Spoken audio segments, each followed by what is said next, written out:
Welcome back to New Rockstars. I'm Erik Voss, and this is a breakdown of X-Men 97, Episode 1 and Episode 2, the two-part premiere. To me, my X-Men and Mutant Liberation Begins. Marvel has resurrected the X-Men animated series that aired from 1992 to 1997 with a storyline that picks up where the show left off, with amazing fight sequences, yet still the classic animation charm and unrestrained exploration of the Marvel world that we have been missing. We broke down the complete 78-episode run in another video to help you catch up, but here in this video, I'm going to break down these first two episodes of 2024's X-Men 97 for the Easter eggs, the animation secrets, and just impressive attention to detail that you might have missed. Now, you may have noticed 2024 is becoming the year the X-Men come home to Marvel, so to celebrate with us and to support New Rockstars, grab one of these Xavier Institute shirts over at nerdriot.shop. Okay, we open with a new Marvel animation title card that it seems like the studio is going to be using to distinguish titles like X-Men 97 and Your Friendly Neighborhood Spider-Man and Eyes of Wakanda, Marvel Zombies, and maybe future seasons of What If from the other live-action MCU titles. Now, these background cameos include a mix of past Marvel animated shows on other networks and more recent Marvel Studios titles that we've seen on Disney+, I think to pay homage to these past eras that we grew up with, whose popularity really led to these film adaptations that now dominate Hollywood. And if you go through these opening seconds frame by frame, you can see in this order, Spider-Man from the 1967 series, and then Ben Grimm, the Thing from the 1978, the new Fantastic Four animated series, and you can actually see the robot Herbie in the bottom right here. And we know from the cast announcement that Herbie will appear in the live-action MCU Fantastic Four movie that's coming in 2025. Herbie was actually introduced in this 78 series to replace the Human Torch, who was at that time optioned for a solo series that never came to be. There was actually a theory that Herbie replaced the Human Torch so that kids wouldn't set themselves on fire, but that wasn't the case. Okay, but next we see Wolverine from the 1992 run of the X-Men animated series that this show is continuing. And then Silver Surfer, this particular shot is actually from the intro of his 1998 solo animated series. Mr. Surfer, have you ever considered propane as an alternative energy source for that board of yours? I think this might be the first time we're seeing anything Silver Surfer related in like a Marvel Studios production, so it's very exciting. But then we shift into more recent Marvel Studios animated characters from the Disney Plus era, including the Watcher from the What If series, Zombie Steve Rogers from the season 1 zombie episode of What If. This is the moment he snarls at Bucky on the subway car, and T'Challa from the What If T'Challa was Star-Lord episode of What If when he was perched on a crate in the Collector's Vault. Okay, then we go right into it. The classic 1992 intro sequence with the epic theme music.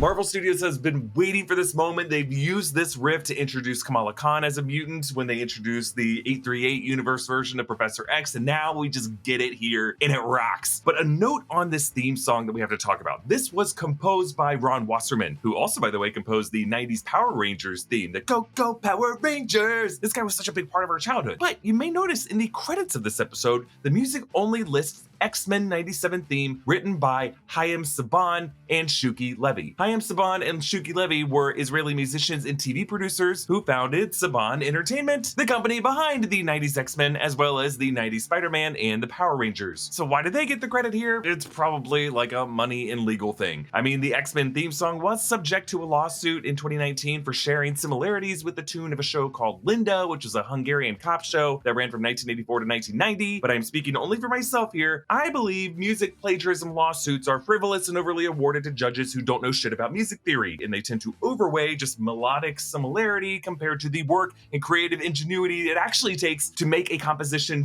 truly transformative. But this is all just to say, Ron Wasserman, your name should have been in the credits here. Anyway, the opening credit imagery actually follows what we remember from the 90s animated series, but they did make some upgrades to it, not just to the animation style, but to what we actually see. We start with the two flying X-Men, Rogue and Storm, with the Blackbird, but Storm, you'll notice, has a mohawk now, and they are flying from 2 planets instead of 3. Then we swoop into the cockpit, but instead of just Wolverine, Jubilee, Gambit, Cyclops, and Jean Grey in that cockpit, they are now also joined by Beast, Morph, and Bishop. And then we get all the character introductions. Whereas before, the order went Cyclops, then Wolverine, then Rogue, then Storm, then Beast, then Gambit, then Jubilee, then Jean Grey, then Professor X. Now it goes Cyclops, then Jean Grey, who's moved up a few spots, and then Storm, who's moved up a few spots, Beast, and then Wolverine. And you'll notice he's not in his jungle setting anymore. He's just kind of on the same green crag that Cyclops was. And he's weirdly naked in a Speedo before his suit appears on. And then Morph has been added to these opening credits. Then Rogue, then Beast, then Gambit, then Jubilee, and then Bishop has been added. And then finally we get to Professor X. And like I said, some animation details have changed. Like Jean Grey's hair is longer. Storm has the mohawk. Rogue flies with a visible wind trail on her title card. Then we see Rogue getting ensnared by a Sentinel and using her strength to flip it, as we saw in the 1992 version. But whereas before she did this in wide and just kind of flipped it with her general strength off to the side to the left, now they add more frames to this motion to show Rogue screaming in close up as she flips the Sentinel toward the camera. And she also kind of like straddles the camera for a single frame. You'll notice that they definitely flattened some of the sexualization of the character designs from the 90s, but also they upped it in other ways, and specifically with the animation movement. Okay, then they removed the shots of Jubilee on the fence, but there is a reason why that we'll get to later in this series. Then we get a new shot of Morph getting surrounded by these crimson wrappings as we hear some laughter. Reflected in his eye is a red-eyed silhouette who's almost certainly Mr. Sinister, who haunted Morph and all the X-Men throughout the 90s run and will show up in this show. And then we get the evil mutants versus the X-Men charge, the classic thing that always ended the sequence. But whereas before, Magneto's lineup included Juggernaut,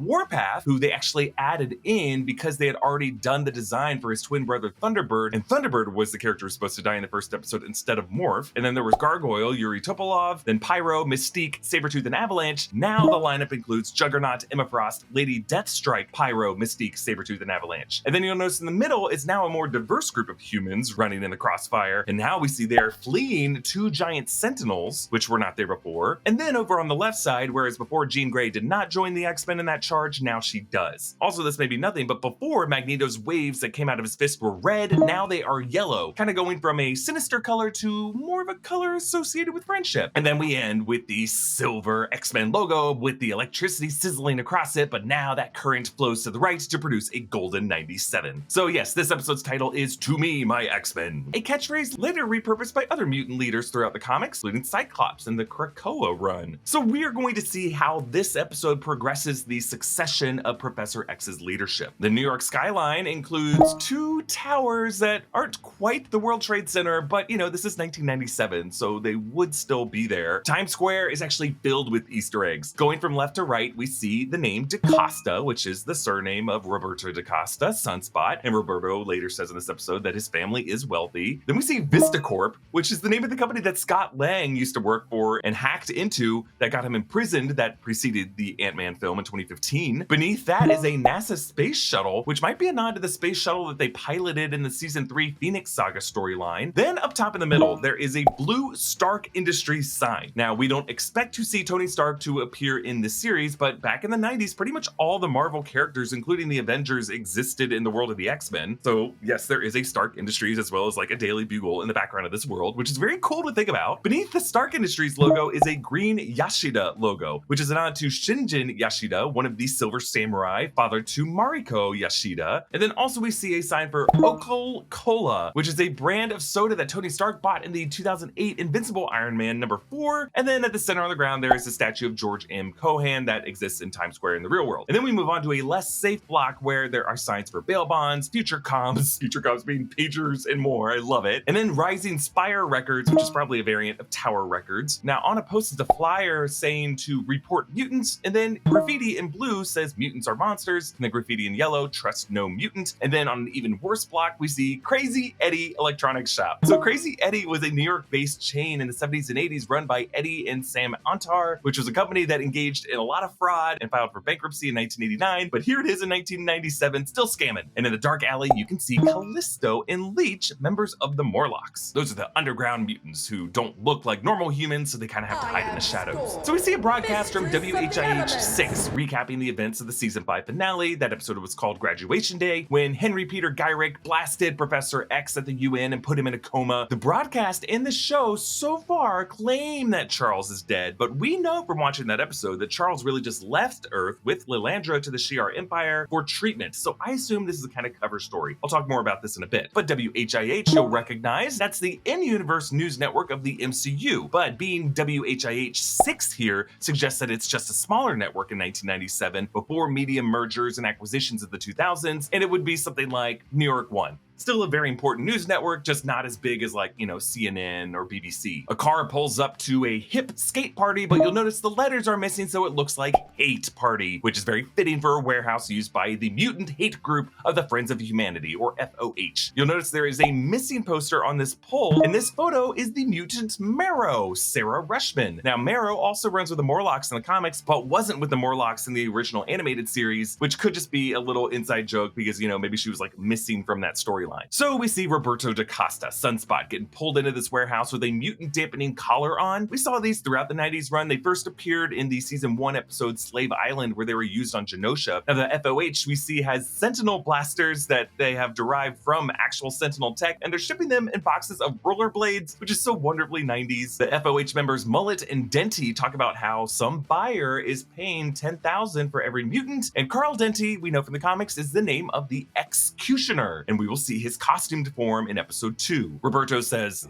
I didn't ask for this, okay? I was born this way. Interesting words, because in part 2 of the 1992 pilot, Jubilee said almost the exact same thing. It's not my fault.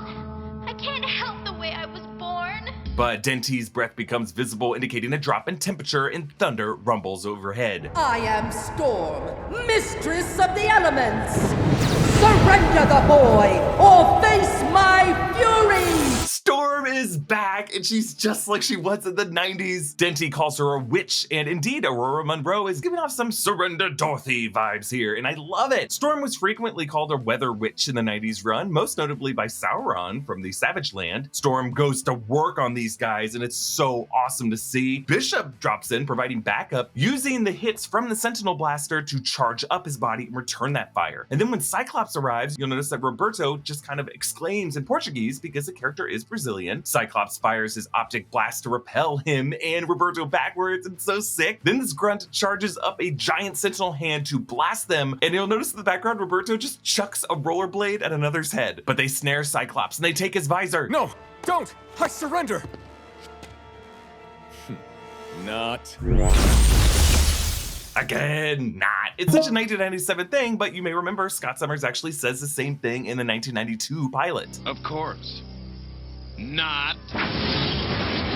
So Cyclops just blows up the entire warehouse, and you'll notice a few rollerblades fly out at the camera, but also a Daily Bugle front page drops past us. We saw this in the trailer, but in the trailer, Inside Scoop was on the front page, and now that's been replaced by Benetton's Mutant Fashion Show. In the 80s and 90s, there used to be a United Colors of Benetton's store chain, and they were known for these bold ad campaigns that took on controversial topics, and here it just seems like Benetton is taking on the mutant craze, and we see a mutant model with antlers. It's awesome. But in the upper corner are headlines, including, is Spider-Man a mutant? And you'll notice Spider-Man is not hyphenated as it should be, because I assume just J. Jonah Jameson did not want to waste the ink on this. And then Hellfire Gala, text by Eddie Brock, photos by Peter Parker. So Hellfire Gala, obviously a reference to the Hellfire Club of Sebastian Shaw. But yeah, the big news here, both Peter Parker and Eddie Brock exist in this reality, which was the case for the X-Men and the Spider-Man animated series throughout the 90s. Spider-Man makes a brief cameo in X-Men during the Phoenix Saga storyline,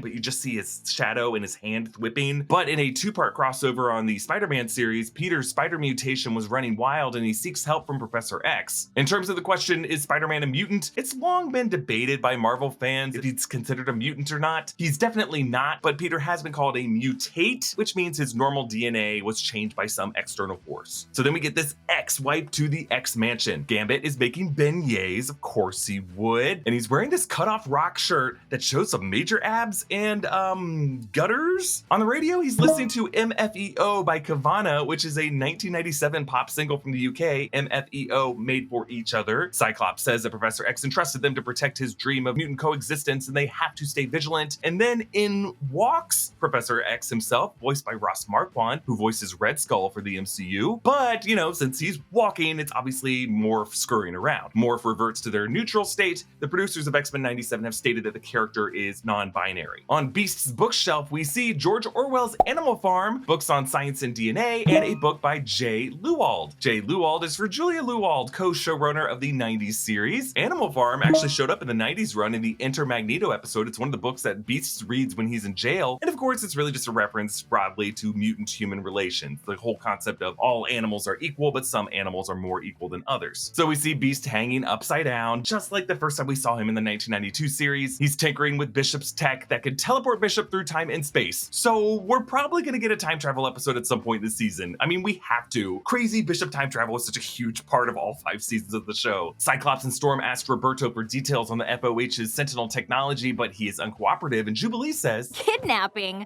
We want to help mutants, even arrogant yuppies like you. I love it when the animators of the show embrace the jutter of the 90s kids animation, including reaction shots that are just still frames, like with Roberto's face here. The show is just so good about picking the right moments to embrace that unrefined quality while like showing off in the battle sequences. It's how the show so perfectly captures the tone of the 90s show, something that was made for kids then, aging it up for audiences who now get these inside jokes now that we're adults, not feeling like the characters are any different than they were when we used to watch them. So Jubilee takes Roberto to the danger room, where he immediately finds himself in the carnage of a destroyed UN, setting up the destruction of the UN we'll see in episode 2. Jubilee asks if Roberto can shoot gold balls from his body, which is a reference to Fabio Media, aka Gold Balls, aka Egg. Egg is actually extremely important to the Krakoa storyline. He is one of the 5 who is responsible for mutant resurrection, and this could be extremely important for this season, because I asked producer Jake Castorena if this season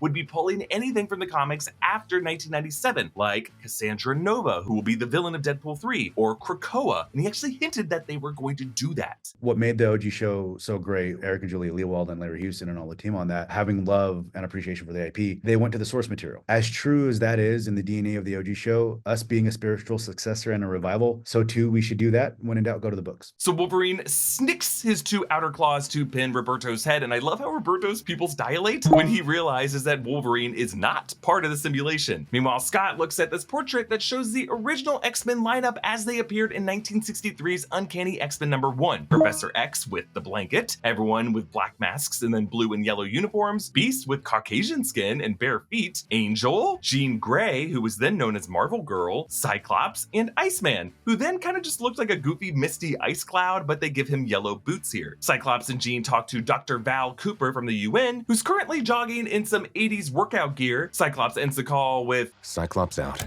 Outside, the others play basketball, and you'll notice how Logan and Remy are shirtless, and their look playing basketball like this is a nod to the X-Men comic #4 from 1991, where the same sequence was drawn out by Jim Lee. We see Charles's death certificate listing his death as November 11th, 1996. Now, season 5 episode 10 technically aired on September 20th, 1997, but November 11th would be Armistice Day, aka Veterans Day in the United States. These first 2 episodes skirt around it, which I believe they do this to leave it kind of a mystery for now, but Charles Xavier is not dead as far as we know. Like, he just left Earth with Lilandra to recover, but Scott said the death certificate just came in now, like a few months later, and it's been several months since Gyrich attacked Charles. And it just kind of seems like the X-Men are using this cover story of Charles's martyrdom to unite society against the whole anti-mutant sentiments that's been led by Gyrich. But I do believe Charles Xavier is going to return, because Ross Marquand is voicing him, and that's a pretty big deal. But just note that throughout this episode, the X-Men do not say Charles is dead, just gone. Yet, on the basketball court, Scott refers to Gyrich as, quote, the man who killed Charles Xavier, but I just think he meant the man known publicly as the guy who killed Charles Xavier. But yes, outside on this basketball court, you'll notice Logan is so hairy. Logan, take that nose of yours and go find the kid. And take Jubilee.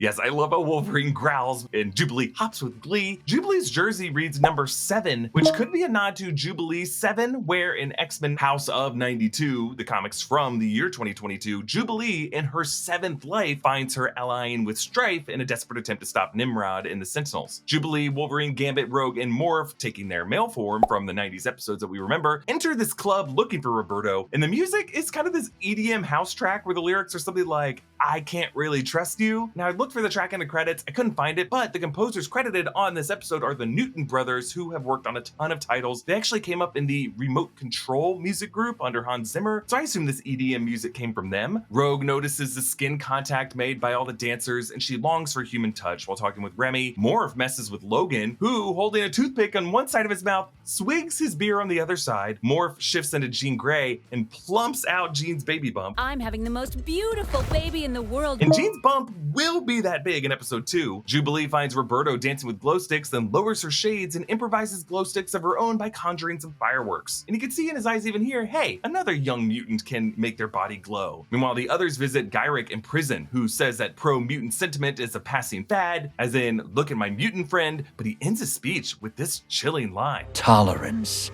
is extinction. And that phrase is the title of the 3-part finale to this season. So we know this horrifying race war is going to be where things are headed. I think it's bold but applaudable that the writers of X-Men 9-7 are basing Gyrich's speech on the talking points of the Great Replacement Theory, which is a far-right white nationalist agenda, which has just been so horribly normalized by conservative media. But don't come at me for bringing politics into this. When Stan Lee and Jack Kirby introduced the X-Men in the 60s, they conceived it as a metaphor for the civil rights movement. And it's fitting that the X-Men in 2024 are reflecting racism's ideological form today. But I just love how the scene with Gyrich is storyboarded in a way to reflect Storm and then Scott in Gyrich's lenses, after Scott's thoughts were previously reflected in his ruby quartz lenses back in Xavier's office, which in Gyrich's case simultaneously makes him look soulless, but also suggests that these X-Men are living rent-free in his head, which nicely sets up the reveal that Jean Grey is literally using Cerebro in this moment to be inside of Gyrich's head. She learns from his thoughts that Gyrich and Bolivar Trask planned a second master mold, and it's all in that same kind of like translucent superimposition that Cerebro took throughout the 90s run. Then Jean senses another presence. Something's wrong. Someone else. We see a girl coloring a drawing of a castle, or that might be the X-Mansion, and the crayon is Ye Crola, I assume a variant of Crayola. And in this nightmarish vision, Jean discovers she is no longer present, but her baby is in a cradle while we hear this creepy lullaby.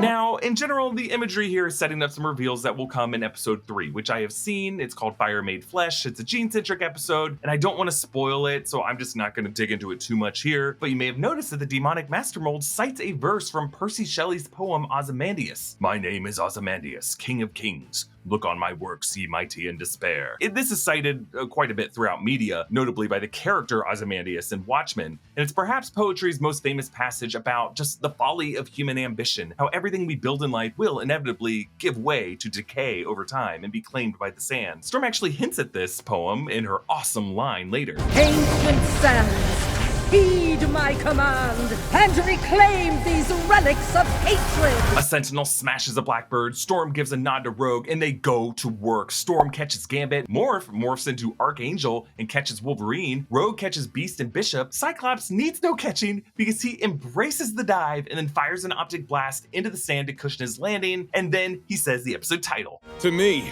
my X-Men.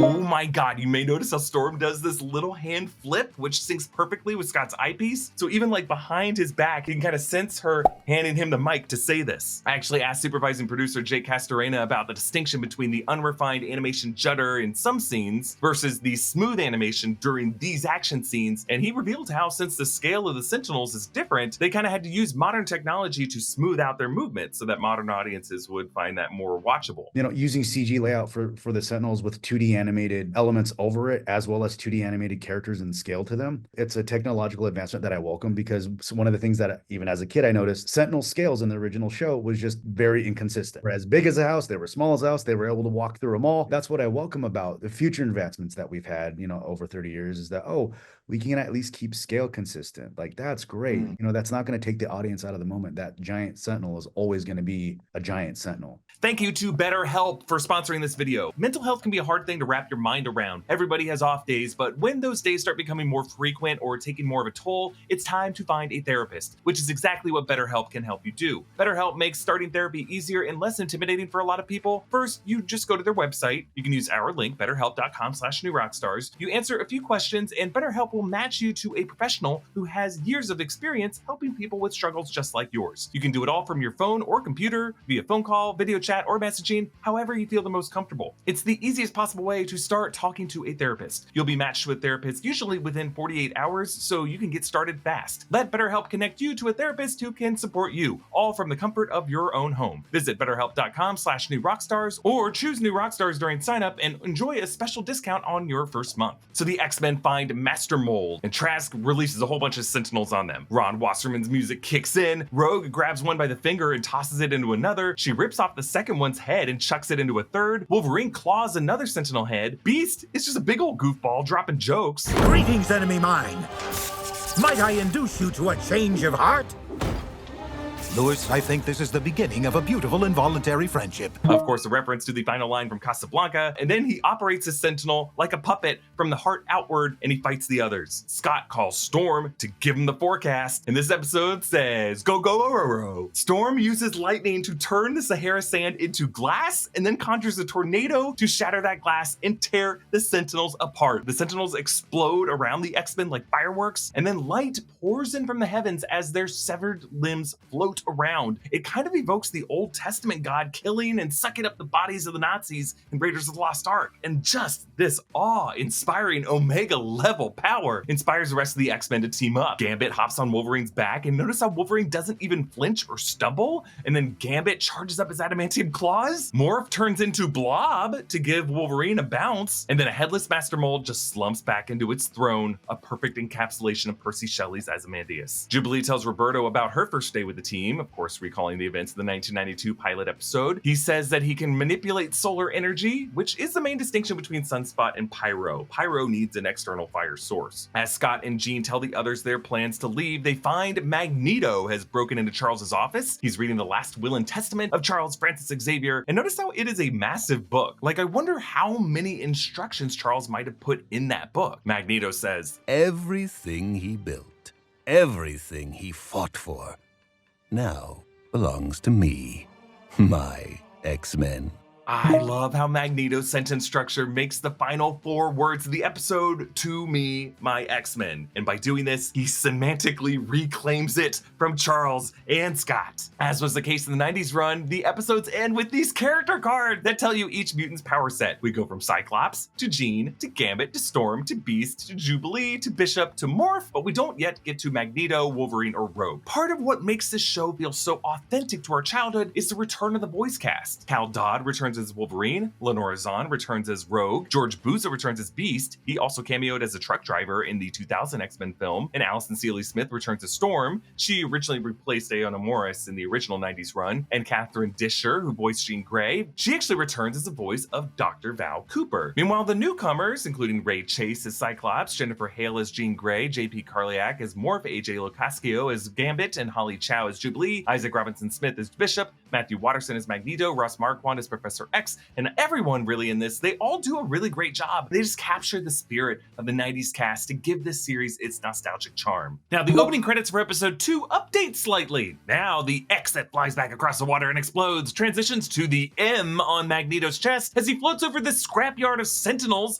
and forms an X with girders. Before, it was Cyclops who led the opening lineup. Now it is Magneto's X-Men. He is the mutant savior. Also added to this opening credits sequence is a shot of Storm fighting Callisto in the sewers with the other Morlocks looking on, including Ape, Leech, Sunder, Tommy, and Erg. This is from season 1, episode 5, Captive Hearts. Also added is Jean Grey in her fiery Phoenix form, Bishop spiraling down a time portal, and Magneto on Asteroid M. This is from season 4, episodes 3 and 4, Sanctuary, where Magneto creates a mutant colony in space called Asteroid M. Wolverine actually mentions Asteroid M later this episode.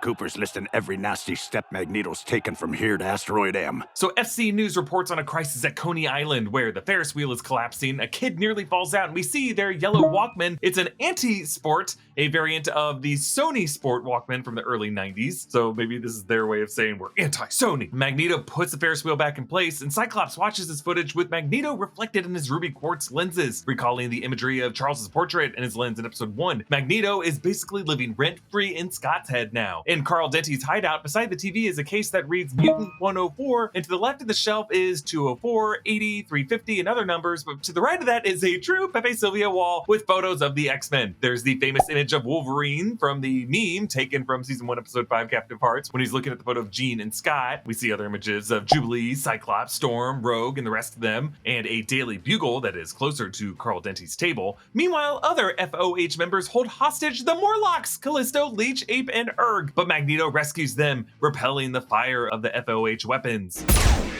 Electricity and magnetism are intimately acquainted. Meanwhile, Beast tries to rationalize Charles giving Magneto the X-Men. The only safe and sure way to destroy your enemy is to make him your friend.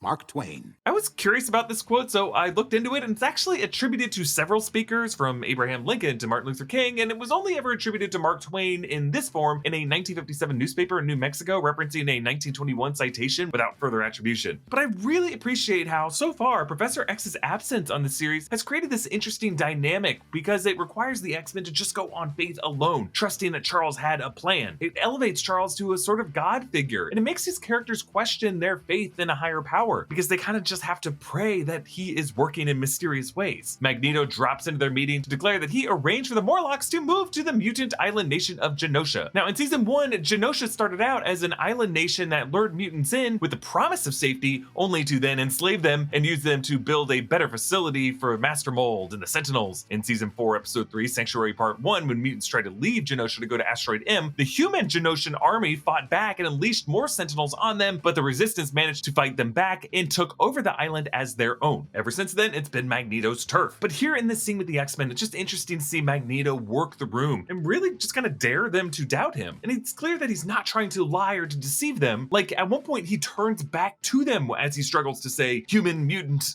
coexistence, just to let them know that he is still not ashamed of being a skeptic of what Charles Xavier imagined. And notice how he addresses Storm with the proper level of respect. And Storm, you are the closest thing to a goddess as we will ever see. But the question I still have at the end of this episode, does he truly respect her, or did he know what was going to happen to Storm this episode? Did he know and yet it still broke his heart? He's just hard to read. Meanwhile, in Jean's room, on her dresser is the photo of her and Scott that Wolverine held in the classic meme. Looks like it's been repaired. She pulls out an old outfit. Haven't worn this old thing since that battle in the blue area of the moon. She's referring to season 3, episode 17, The Dark Phoenix Part 4, The Fate of the Phoenix, which is the final episode of this arc, in which, to save Jean's life, the X-Men challenged the Landra's Imperial Guard in the oxygenated, uncharted blue area of the moon, which is a location from the Marvel Comics occupied by Uatu the Watcher and the Inhumans. In that episode, Jean put on her old Marvel Girl costume, since it is what she wore when she and Cyclops first met. Jean says she sometimes wishes for her son to be born human instead of mutant, and Storm says that she daydreams about the idea too. Yes, setting up the tragic twist for her this episode. But remember,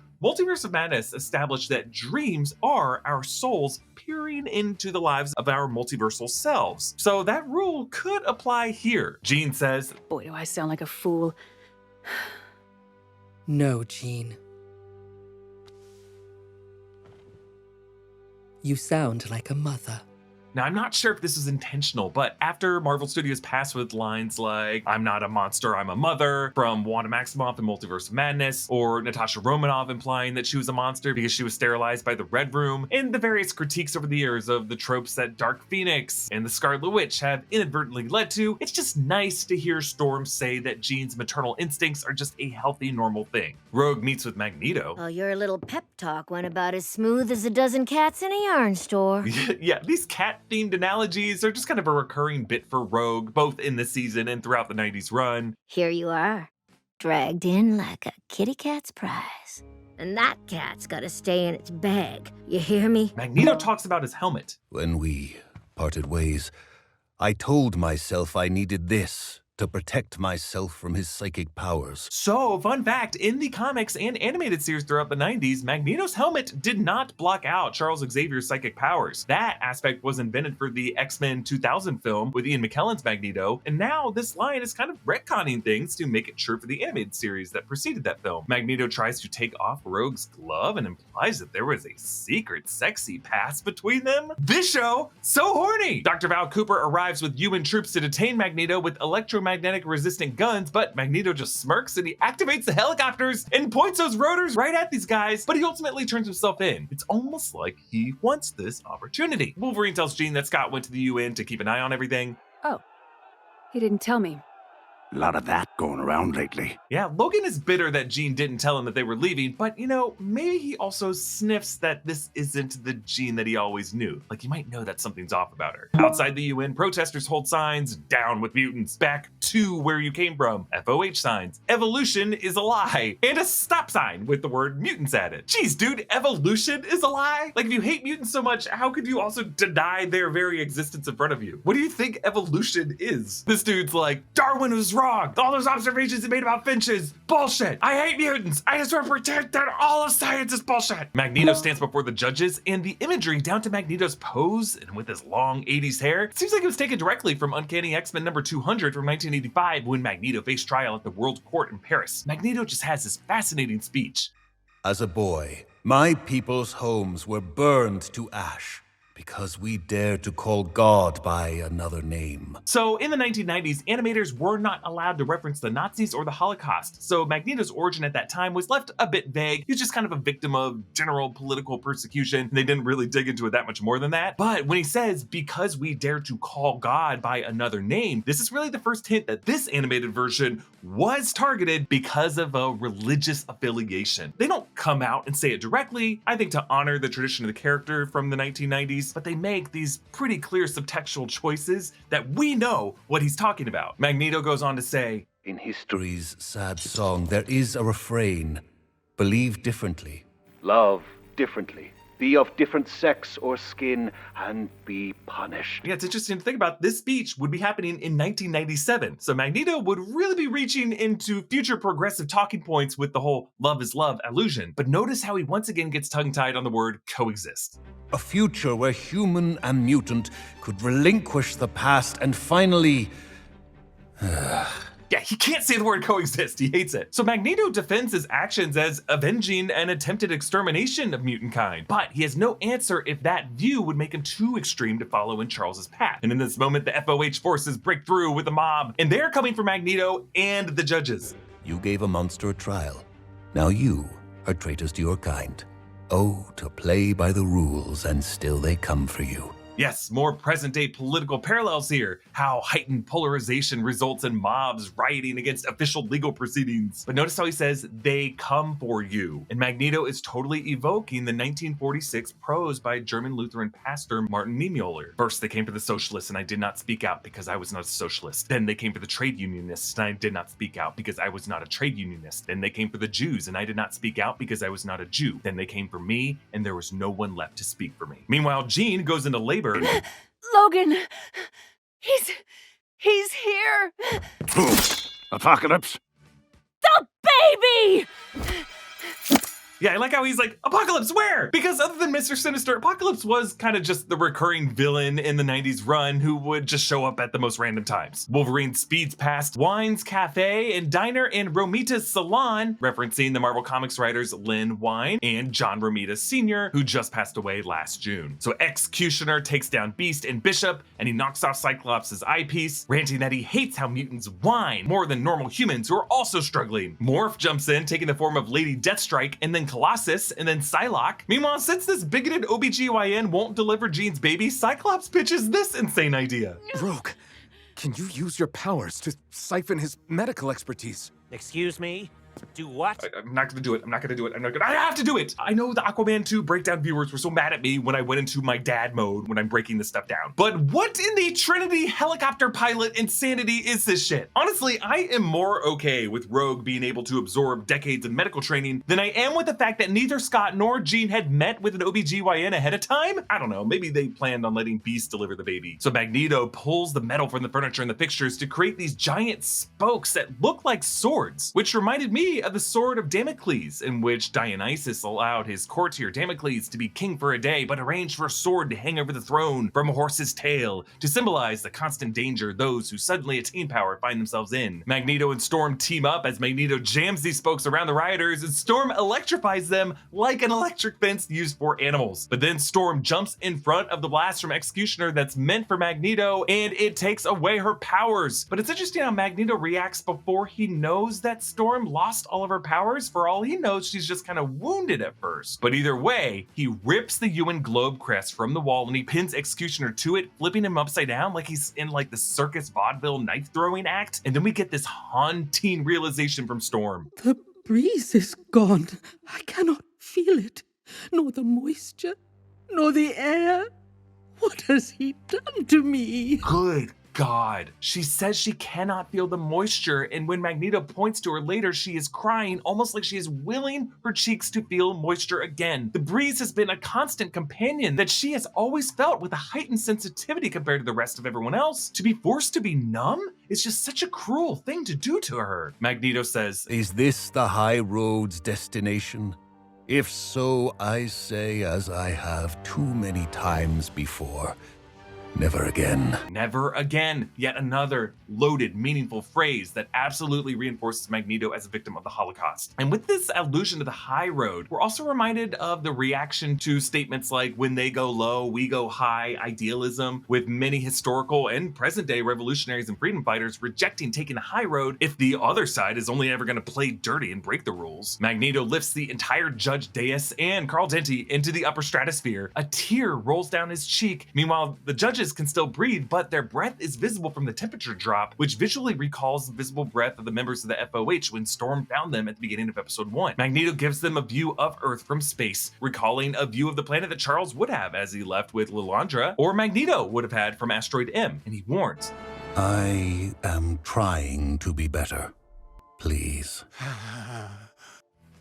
Do not make me let you down." Magneto and his wordplay. In episode 1, he turned to me, my X-Men, so deftly, and now he's threatening these leaders with dropping them too fast. Jean and Scott's baby has arrived safely. Nathan Summers.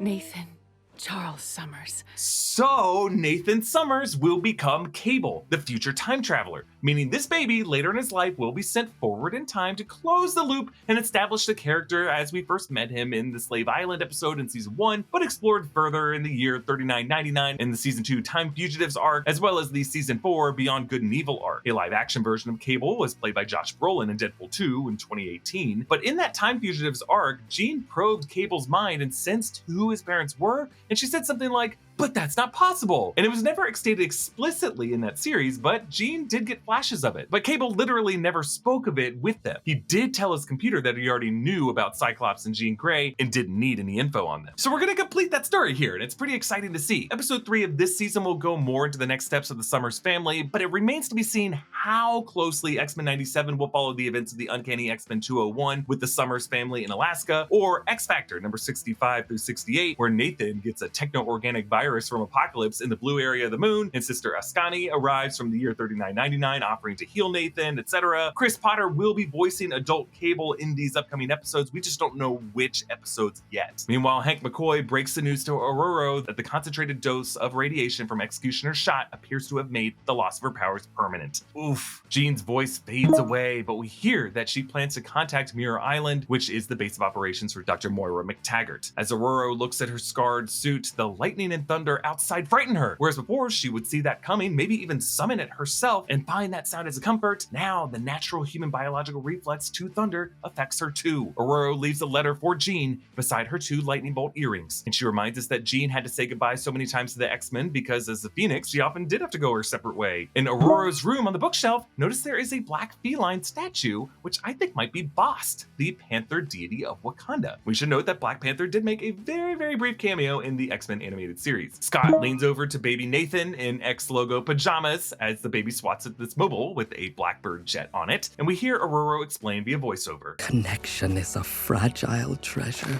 one we sacrifice so much to maintain. We see Rogue removing her glove to let Magneto touch her skin. Hubba hubba. Morph tosses bags of crisps and then chases, which apparently are variants for Cheez-Its, up at Wolverine in the tree, and he brings a 6-pack of Can Do craft beer, and he turns into Sabretooth as they have a playful row. Wolverine was looking at the crescent moon, reminding us of that moon's blue area that we may visit on this series. Gambit sees Rogue leave Magneto's room, and Gambit drops a Queen of Hearts card because Rogue was his Queen of Hearts. In the 2-part season 2 finale from the 90s run, Gambit professed his love for Rogue, and it was always implied that they would be together if Rogue could touch him without draining his power. So this has to be absolutely crushing for him. I also found it interesting that Storm's voiceover in this moment says, "Watch it break in a blink." She didn't say in a blink of an eye, she just says in a blink. It's just a slightly odd use of words that makes me think that maybe the mutant Blink could show up. We see Aurora boarding this bus. We are no longer connected, Jean. And now we walk in 2 very different worlds. Yes, another example of a character being reflected in glass. But visually, I'm reminded of the optimist pessimist cartoon meme of the 2 bus passengers. But she also says 2 very different worlds. By different worlds, are we getting another hint to alternate realities? As for where Storm is going, we know there will be a 2-part episode arc this season called Life Death, which is based on the comic storyline where she stays with Forge on his compound and has a mohawk just like this. So I assume that's where she's headed. But Aurora's letter wraps up, read by Jean, by saying her memories feel like a lifetime ago. Like another woman's life. Or another person's dream. So one way forward from this is that we may move forward with a version of Storm from an alternate timeline, like she literally is living another woman's life, another person's dream. But of course, this applies directly to the woman reading the letter, Jean Grey, or not exactly Jean Grey. She's back! Jean? I need the X-Men. Jean? I love the little musical leitmotif to Ron Wasserman's theme here. So episode 3, Fire Made Flesh, will explore this further. If you are not at all familiar with the X-Men comics lore and want to be fully surprised by what happens in episode 3, feel free to stop watching now. Thanks for watching. For everyone else still sticking around, I'm not going to spoil the exact version of the comic storyline X-Men 97 is doing in episode 3, but I do want to give you a general overview of what happens in the comics. So considering that the writers made the baby Nathan Summers, this mother is not Jean Grey, but it will be revealed as Madelyne Pryor. Madelyne Pryor was introduced in 1983 from Chris Claremont, a Jean doppelganger of sorts, to try to cast this illusion on the X-Men and to deceive Cyclops and the rest into killing her after the Phoenix Saga. Claremont's initial idea was to use Madelyne Pryor to kind of write Cyclops out of the X-Men and give him a happily ever after with a family. But then the original Jean Grey was resurrected in X-Factor #1 in 1986, which resulted in Scott's relationship with Madelyne and really just with Jean in general to just be seen as super controversial with fans. So then years later in 1989, Chris Claremont and Louise Simonson in the Inferno storyline retconned Madelyne Pryor to have been a clone of Jean Grey from Mr. Sinister in a plot to produce a child with Scott Summers. There's a lot more to it, but I will leave it there to avoid spoiling everything that happens in episode 3. But I just find this interesting that in 1992, when this animated series came out, Marvel as a company was still figuring out how to look back at the Phoenix Saga and Madelyne Pryor and Cyclops and Cable. But now, with the benefit of hindsight in 2024, they are now in this position to clarify and fix the animated show canon with this new season. And it seems like they're gonna find a way to tell the story properly. And that's just really cool to see. Folks, what I love most about this show is how animation seems to liberate the writers to be more direct and overt with the characterization, which, you know, in live action would probably come off as like campy or unnatural, but here it gives X-Men 97 a bolder theatricality, and it allows Magneto and Storm and the other characters to scare us and move us with more flowery language and heightened emotions. Marvel needs camp. Marvel needs color. Marvel needs political fire. And so far, X-Men 97 is bringing the heat. Thanks for watching, and I'll see you next time. Bye.